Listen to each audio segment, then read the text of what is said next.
My name's Pat Southgate. I'm the chair of Roots to Roots. I was also one of the founder trustees which started the charity Roots to Roots. I do all the boring things that you do as a chair meetings, sign documents, but I also am an advocate, I think, for the homeless and speaking up for them. I also go out and do lots of talks, believe it or not, to various groups who want me to go and talk to them. So schools and churches in particular and things like that. So that's an important part, I think, of what I do. I think I'm seen as a sort of figurehead of the charity. We began to do more here, and I think what changed was that we began to, people began to recognise the good that we were doing, and they wanted to come on board and help us. And we began to receive the respect of the people of Poole, the public. I think part of that happened a couple of years ago when we had the PSPO happen, and the council wanted to bring in new laws to prevent the homeless from sleeping rough or from begging, you know, and we were an advocate for the homeless then because we were able to speak out for them. You know, they don't really have a voice of their own. So we spoke out for them. Lots of people signed petitions and things like that. And I think things have changed since then because I think it raised the awareness of the problems of being homeless in Poole. You know, the idea is that if they are found sleeping rough in a place they're not meant to be, there's an exclusion zone. If they're found sleeping there, they get fined £100. If they're found begging, they're fined £100. And you know, it's just crazy. Why do you find someone who's there begging because they need money? You know, they haven't got money, and they get fined. And so there's a guy out there at the moment actually who hasn't paid a couple of his fines. So he could actually be prosecuted. He'd be the first person who would be prosecuted. And if that happens, we will certainly make a noise about it because that's just ridiculous. Everything we do for. Because we have a Christian faith, and you know, Jesus said, I have no hands but your hands, and so we feel very much that we are Jesus' hands here working alongside the homeless. Roots to Roots became a charity in 2002, that's 17 years ago, in March 2002, and we needed to form a charity because we discovered there was so much need out there. All that was in existence at that time were the soup runs, which were great. Churches decided to do their own things and take food out onto the street, and my own church did a Friday night, but it never felt like it was enough. The first thing we did was develop a couple of drop-ins. One of the other people who were leading one of the soup runs was the Baptist minister at Hill Street Baptist Church. And he managed to persuade his church to let us go in there and to have a drop-in. Immediately we saw the advantage of that because the guys could come in out the street, even if it's only for an hour or two. They could come into the warm, they could sit down, they could actually have a cooked meal rather than just a roll and coffee, which is what they were normally having. It also gave us the opportunity to spend more time actually talking to them. And in doing that, that's how we discovered, you know, the needs that they had and how much they needed someone to come along and help them. Well, not long after we became a registered charity, we began to dream of what we really wanted to do to help the homeless. And that was to actually form a hub in Poole that could be open, well, every day a week if we could make that happen, you know. And in that hub we could provide services for the homeless people. You know, we could have a store with clothes are kept. They could come in for much longer time than they would normally. And that idea first came about in 2006, I think. So that idea has been our dream for all that time. We began to be able to develop more what we were doing, and eventually we moved all that we were doing. We had been at Hill Street Baptist Church, and we were very grateful to them, but we moved everything to this church because it had more room for us, and it was a bigger place for us to be.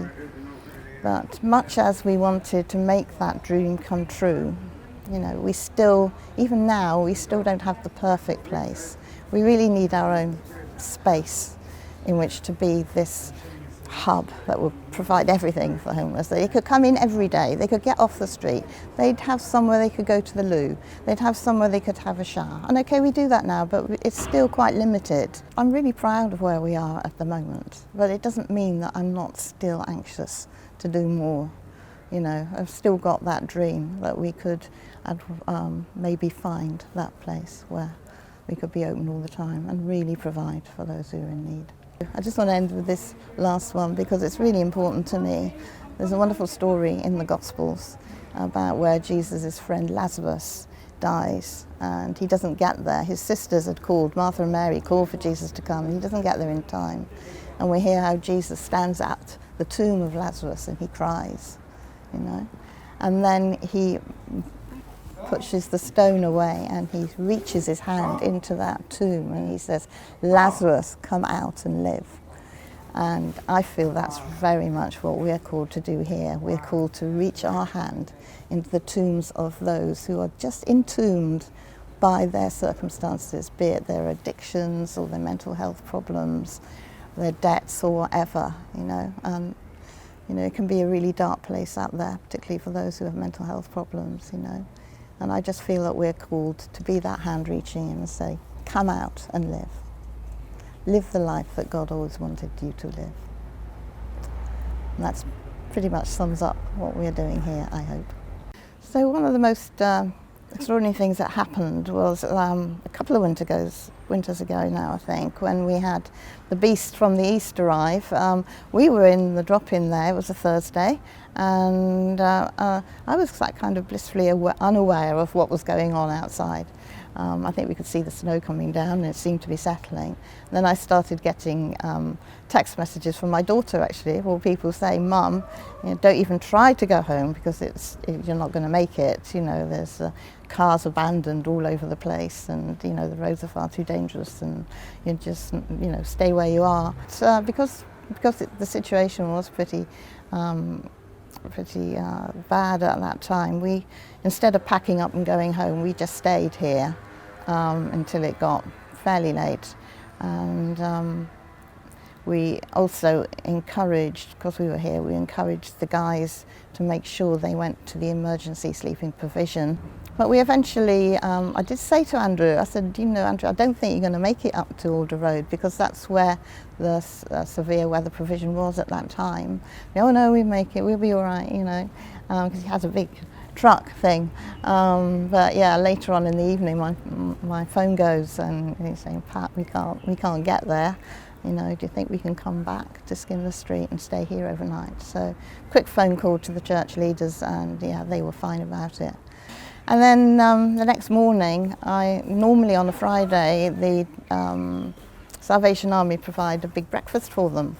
So I rang the leader of the Salvation Army and said, are you going to be able to do the breakfast this morning? He said, no, we can't get there. There's no way you can get there. So I thought, well, I'm in a great position. I can just get my way back. Walked back here and we opened up and my husband went to the Salvation Army, put a notice on the door saying, you know, Salvation Army closed today, but you can go to the drop-in. And gradually that news got through, and so we were here. It was just an opportune moment. It was good that we were here and we could step in and do what we could to help. And I think the SWEP situation has improved because for many years the only church at that time that would actually open their hall and let the homeless come in was way up on Alder Road at the Gateway Church. And obviously we were grateful that they would do that, but it just wasn't practical really. As that proved during that winter, this is the place that's most suitable for them. And like a couple of nights a week, we've got our drop-in here anyway, so they're here for food and they just stay on. So I think it's much better. I mean, if we never did more than we're doing now, I think we're doing a great job. When I say we are doing a great job, I'm talking about all the volunteers that come here. They're just fantastic. They've been doing, a lot of them have been working here, volunteering for so many years, and they're just so committed, you know. And then there are these service providers as well that come here, just doing such a fantastic job. It's amazing. But there's still so much more that needs to be done, you know. And I'm just not going to stop until that happens. And just hope that, somebody listening to this will come along and, support us. There's a very special reading from Matthew's Gospel, Matthew 35, verse 25, where Jesus said, "I was hungry and you fed me, I was thirsty and you gave me something to drink, I was naked and you clothed me, I was a stranger and you invited me in." And his disciples said to him, when did we do all those things? And he said, "Every time you did it for the least of these who are my brothers and sisters, you did it for me." So that is always at the forefront of all that we do, really. Whenever we see somebody come through our door, we need to see Jesus. When we look at the face of anyone coming in, we need to see Jesus in that face.